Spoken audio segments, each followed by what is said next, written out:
আসসালামু আলাইকুম রহমতুল্লাহি ওয়া বারাকাতুহু। আজকে একটি দুরূদ শরীফের আমল সম্পর্কে বলবো।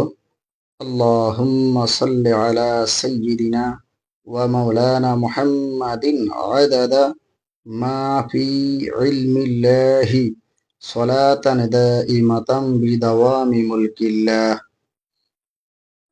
সৈয়দ আলী বিন ইউসুফ মাদানী রহমতুল্লাহ আলাইহি, ইমামুল হাদিস, আল্লামা জালালউদ্দিন সৈয়দী রহমতুল্লাহ আলাইহি থেকে বর্ণনা করেছেন, এই দুরূদ শরীফ যে ব্যক্তি একবার পাঠ করবে তার আমলনামার মধ্যে ৬ লক্ষ দুরূদ শরীফ পড়ার সওয়াব মহান আল্লাহ তাকে দান করবেন।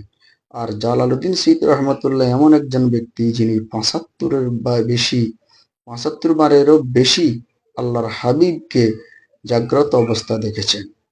তাই যার থেকে বর্ণনা কত বড় শক্তিশালী দলিল। তাই মহান আল্লাহ তাআলা যেন সবাইকে বেশি বেশি দুরূদ শরীফ পড়ার তৌফিক দান করে। আমিন।